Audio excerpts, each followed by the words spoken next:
l'État, de partager avec tous les chefs de service, mais surtout le gouverneur de la province, d'avoir tous les renseignements sécuritaires sur la province. Et il a reçu l'état des lieux du gouverneur et des différents chefs de service.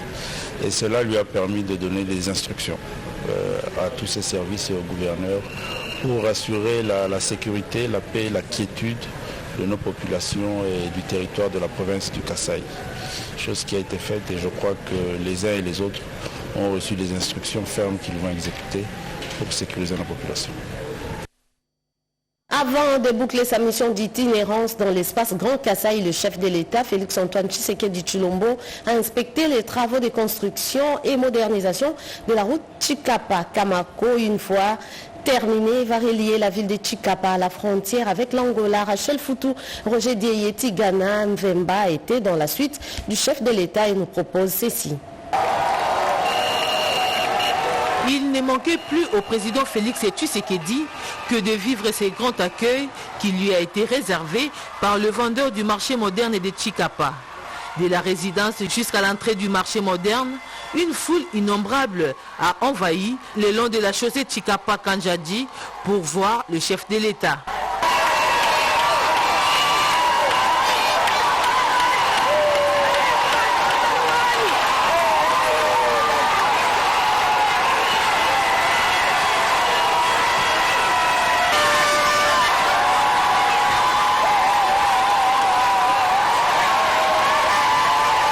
Arrivé sur le lieu, le premier citoyen de la nation a visité le marché moderne inauguré depuis 2022. Le marché comprend au total 240 étalages, 12 magasins, 10 stands et 3 entrepôts, dont 2 sont de 18 mètres carrés et un autre de 10 mètres carrés.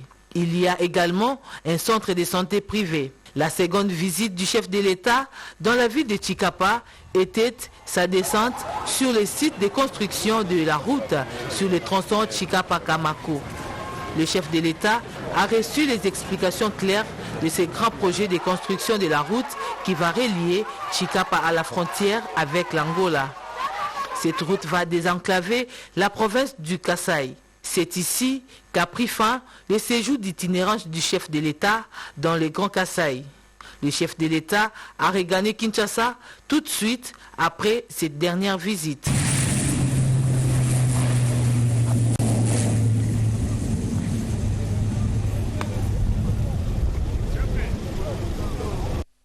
Autre chose à présent, exportation du café et cacao opposé aux accusations de déforestation de l'Union européenne. Le gouvernement RD congolais rassure que ces productions sont issues des terres arables. Des explications données par les ministres du Commerce extérieur, Julien Paluku Kahongia, au cours d'un briefing presse animé par son collègue de la communication et médias, Patrick Mouya, porte-parole du gouvernement. On fait le point avec Jacques Gabouabamugou Mina Sedouga. Le gouvernement de la République démocratique du Congo a, au cours d'un briefing presse tenu lundi 30 décembre 2024, rejeté les accusations de l'Union européenne concernant une prétendue déforestation massive liée à la production de café et de cacao. Kinshasa, par l'entremise du ministre de la Communication et Médias, Patrick Mouyaka Tiemboué, et son collègue du commerce extérieur, Julien Paluku Kahongia, affirme que les cafés et les cacao, produits d'exportation de la RDC, sont bel et bien issus des terres arables et non de la déforestation. Il s'agit d'un règlement de l'Union européenne qui, en fait, a été voté par le Parlement européen dans l'optique de ce qu'ils appellent zéro déforestation. C'est-à-dire, l'idée globale de l'Union européenne, c'est de dire qu'il ne faudrait pas que des produits entrent sur les territoires européens alors qu'ils résultent de la déforestation. Étant donné que le monde entier aujourd'hui est dans la protection de l'environnement. Vous savez que la RDC est le champion avec le président de la République qui appelle la RDC pays solution. La philosophie de l'Union européenne cadre donc avec ce que nous faisons ici. Et pour ce faire, l'Union européenne met en place des auditeurs. Et le dernier passage des auditeurs a été signalé au mois de juin-juillet 2024 et la certification de nos champs de café et de cacao a été faite en août 2024. Alors maintenant, quelle est la situation de la RDC? Est-ce que réellement la RDC fait de la déforestation pour qu'elle soit victime de ces règlements européens? Je vais vous lire ce que la ministre d'État de l'Environnement m'a demandé de vous faire parvenir. La ministre F. Bazaïba m'a demandé de dire ceci.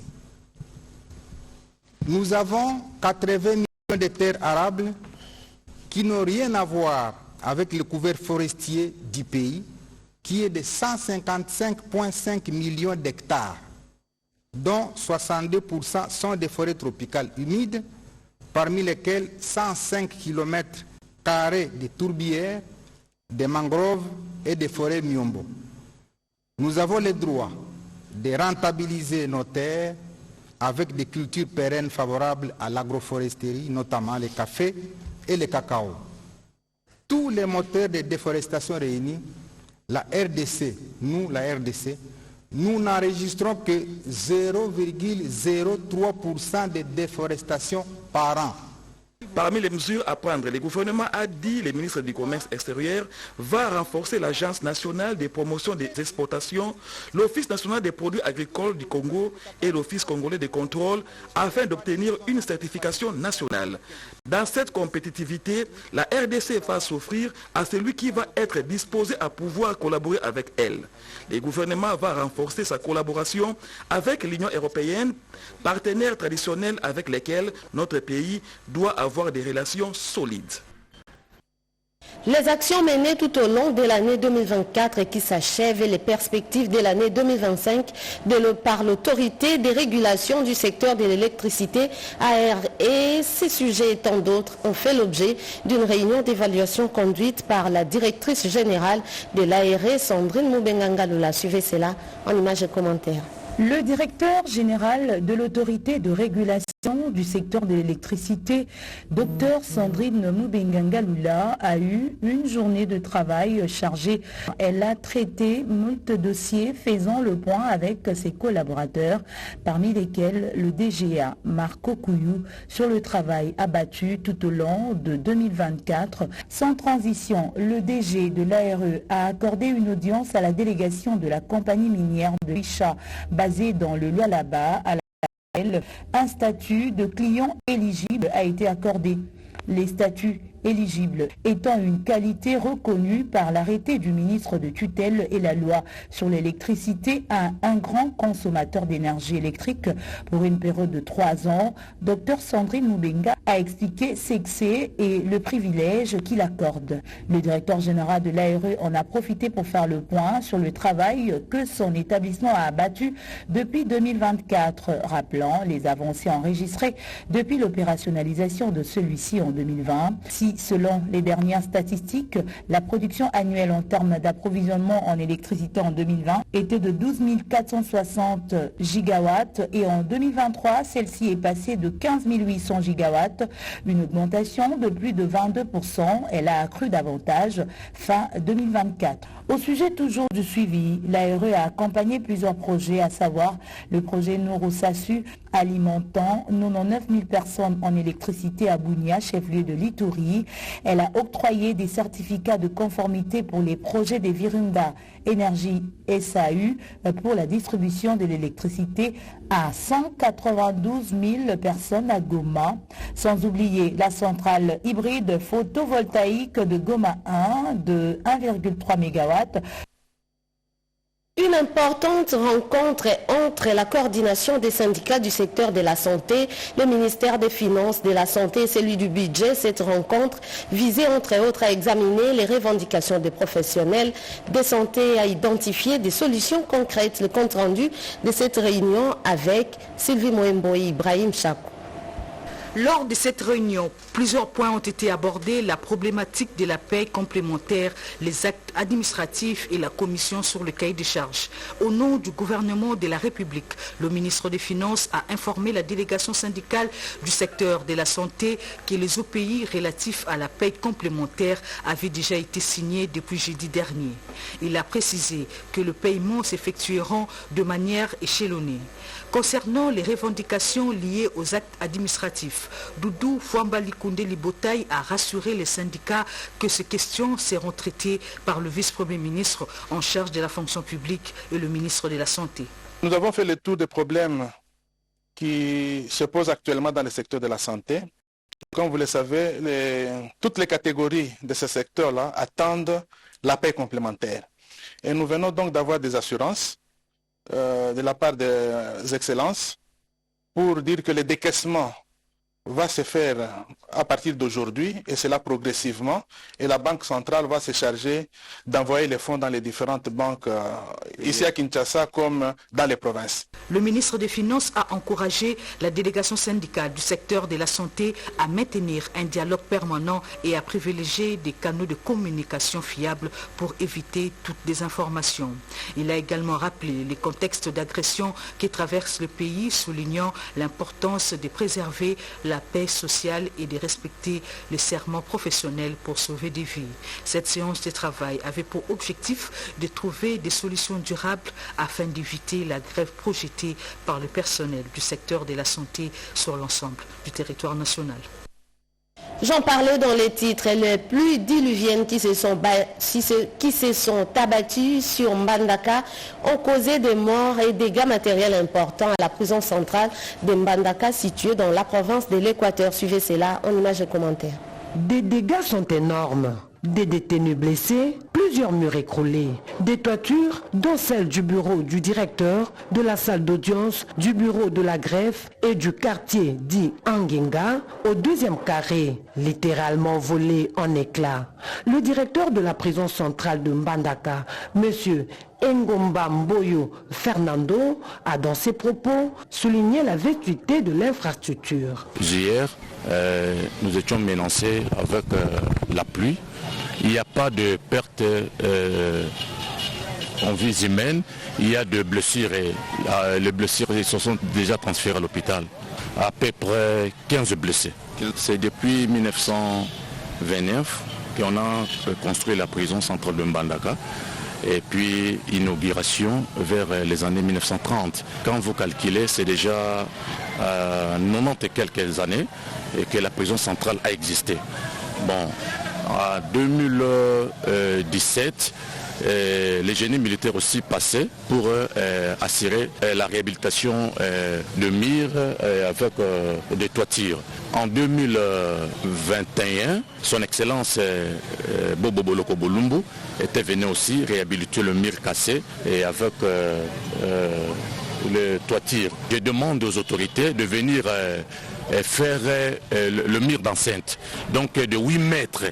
Le mur de 8 mètres pour sécuriser la prison centrale de Mbandaka. Ici de rappeler que le centre pénitentiaire de Mbandaka, construit à l'époque pour recevoir 1500 détenus, ne reçoit à ce jour que 500 détenus.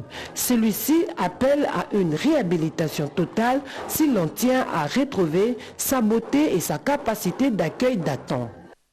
La voirie urbaine de la ville de Kananga prend de plus en plus forme et profitant de son séjour dans la province du Kasaï central, le premier vice-président de l'Assemblée nationale, Isaac Jean-Claude Tshilumbaï, a effectué une visite d'inspection des travaux exécutés par l'entreprise Safrimex. Suivez. Cette visite, effectuée vendredi 27 décembre 2024, a permis de constater l'évolution des travaux menés par l'entreprise Safrimex sous la supervision du Bureau central de coordination BCECO, représentant le président de la République, Félix Tshisekedi. Lors de son récent passage, le professeur Tshilumbaï, accompagné de plusieurs députés nationaux, du directeur général de BCECO et du gouverneur du Kasaï central. Ensemble, ils ont inspecté divers chantiers importants. Nous avons souhaité nous enquérir de la réalisation des travaux parce que lorsqu'il partait, le chef a demandé que l'on visite tous ces travaux là où il n'a pas été, mais ce que je vois ici c'est extraordinaire. Ici c'était l'enfer. Je vois des vies qui sont sauvées ici, des familles entières, de maisons qui échappent à cette catastrophe. Ce grand collecteur d'eau qui descend jusque là au bas fond. Ce que l'on voit, c'est quelque chose qu'on n'a pas imaginé de si tôt. J'ai souhaité, sur demande du chef de l'État, amener la caméra ici pour que ceux qui n'ont pas l'occasion de venir ici dans des milieux qui étaient considérés comme abandonnés, comme laissés pour compte, voient de leurs propres yeux qu'il y a un très sérieux travail qui se fait ici par Safrimex, parce que les gens en fait réclament la voirie urbaine. Ce qu'ils pensent dans la voirie urbaine, c'est l'asphaltage des routes. À chaque étape, le professeur Tshilumbaye a salué le travail des équipes sur le terrain, les encourageant à poursuivre leurs efforts pour changer le visage de Kananga. Ce projet témoigne selon lui la volonté ferme du chef de l'État de moderniser la ville et d'autres grandes agglomérations du pays. Devant la presse locale, il a souligné un autre aspect positif de ces travaux, la création de 26 000 emplois pour les jeunes. Cette visite constitue également le début de vacances parlementaires pour Tshilumbaye, vacances durant lesquelles il prévoit de se rendre à Demba, à Dibaya et à Luisa pour rencontrer son électorat. Les travaux de construction de la prison moderne de Ouatta, province du Haut-Ouélé, ont été inspectés par les gouverneurs des provinces Jean Bakomito Gambou, Damas et Soleke Solekaya nous en dit un peu plus à travers ces reportages.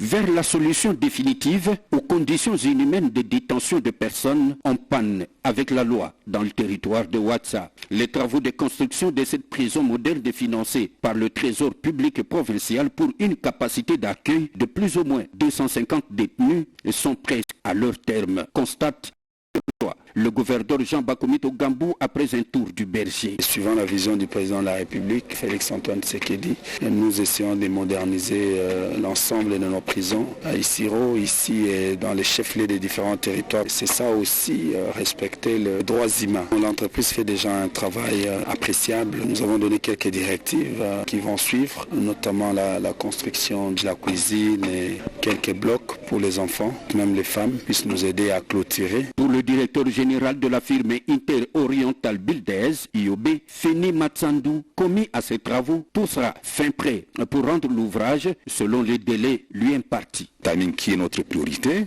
fait javier, c'est ça notre détermination. Nous le répétons. Et puis tout sera bien. Il vient d'ajouter encore un ouvrage pour les responsables. Nous devons les faire puisque le responsable ne peut pas les mettre ensemble avec le criminel. J'ai visité certaines prisons. Ça sera en première prison de la grande province. La vitesse que Haut-Ouélé a pris aujourd'hui, c'est une vitesse d'aller vers l'avant. Il y aura beaucoup de changements. Jean Bakomito Gambou, touché par les conditions de vie des détenus d'à côté, charge son ministre des ITPR de s'occuper des équipements de la nouvelle prison pour leur délocalisation définitive. Parlons santé dans ce journal rideau sur les travaux du Conseil national de l'ordre des médecins. Rodé Panda pour plus de détails. Exposé des conseils provinciaux de l'ordre des médecins sur le fonctionnement de leur structure, à savoir les réalisations des projets, le budget, l'état des lieux, du patrimoine et autres, les différentes commissions médicales, politico-administratives et juridiques ont fait aussi leur communication, mais également la tenue des réunions déontologiques et les dossiers disciplinaires. Tous ces points inscrits à l'ordre du jour ont été épuisés durant les 4 jours de travaux très intenses. Comme l'exigent les textes statutaires de l'ordre des médecins, cette évaluation commune des activités entre le Conseil national de l'ordre des médecins et les conseillers provinciaux de cette structure a produit l'agenda de 2025. Déjà donc en janvier ici, nous allons communiquer la décision du Conseil national au niveau des universités pour ce qui est de leur faculté de médecine. En février, nous allons organiser les tests préalables à l'inscription de l'ordre de médecins pour les dossiers qui sont en attente d'inscription. Les candidats connaissent. En deuxième trimestre de l'année 2025, nous allons avoir donc un autre conseil de discipline pour des dossiers que nous n'avons pas pu aborder ici. Et en juillet, nous aurons un grand rendez-vous au niveau des provinces pour le contrôle des facultés, pour les contrôles dans les missions, des contrôles des visites des conseils provinciaux. Et enfin, nous nous retrouverons enfin en octobre ou en novembre 2025, justement pour tenir à nouveau, comme cela a été maintenant, cette réunion statutaire. La clôture s'est déroulée dans une parfaite convergence de vues et de convivialité. Les rapports des activités menées entre 2022 et 2023 par le bureau du Conseil national de l'Ordre national des architectes a été présenté. C'était au cours de l'Assemblée générale organisée par cette structure. Suivez.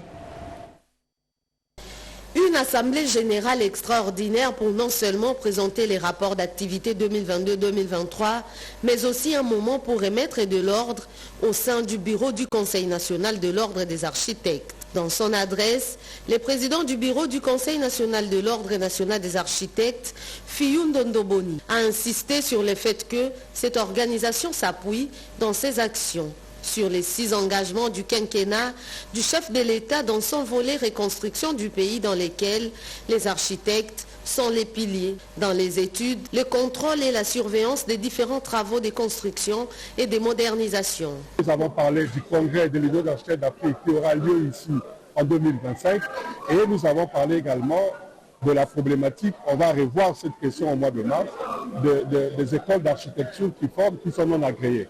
Donc il faut qu'on discute autour de toutes ces questions. Nous avons un rôle important à jouer au pays parce que les engagements, la volonté qu'a le chef de l'État pour la reconstruction de notre pays ne peut pas se faire en dehors de l'art des architectes.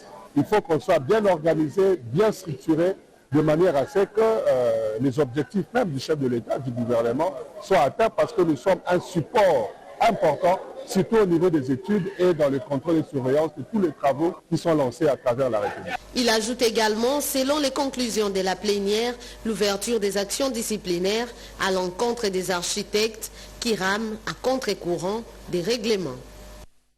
Politique avec les travaux des États généraux des fédérations de l'UDPS des 26 provinces tenues à Kinshasa. Les participants de la province du Maniema ont fait la restitution de ces travaux.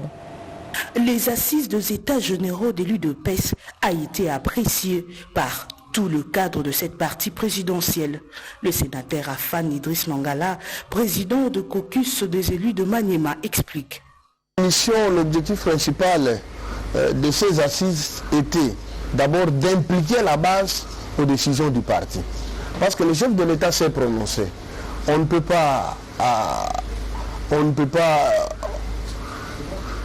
peut pas laisser le chef de l'État seul ou compter d'abord par mes partenaires. On doit d'abord compter sur ses propres efforts. L'apport de l'UDPS au message du chef, c'est quoi? Alors, les chefs du parti appelaient toutes les fédérations et en le disant, tous les membres, tous les cadres du parti au niveau de la base doivent s'approprier du message du chef de l'État qui est la réforme de la Constitution. Ces travaux ont permis de réunir encore le membre de l'UDPS dans une cohésion durable. La lecture de journaux parus ce matin dans la capitale, une sélection de Jean-Pierre Ndolo Demazou.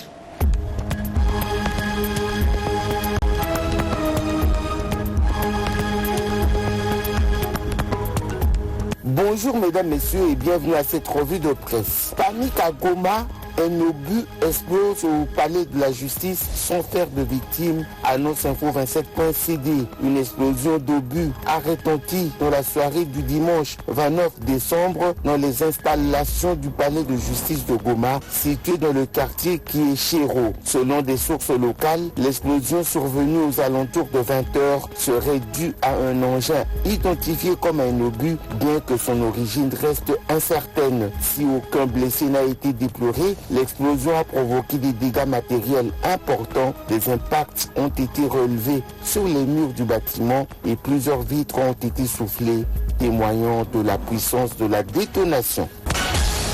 Béni, en pleine préparation du nouvel an, les ADF tuent 5 civils à Matombo et incendient plusieurs maisons, révèle le potentiel.cd. Un nouvel acte de violence a été commis dans le village de Matombo 1, situé à environ 3 km d'Oïcha, chef-lieu du territoire de Béni, dans la province du Nord Kivu. 5 civils ont perdu la vie et 4 autres ont été blessés lors d'une attaque menée par les forces démocratiques ADF en fin de journée le dimanche 29 décembre. Les assaillants armés ont fait irruption dans le village. Les agresseurs ont d'abord ciblé une huilerie, tuant une femme et blessant un homme. Après cette première attaque, ils se sont dirigés vers d'autres zones résidentielles, volant des biens et mettant le feu à plusieurs maisons. Guerre contre le M23 RDF, 23 militaires aux arrêts pour fuite devant l'ennemi, rapporte Mediacongo.net.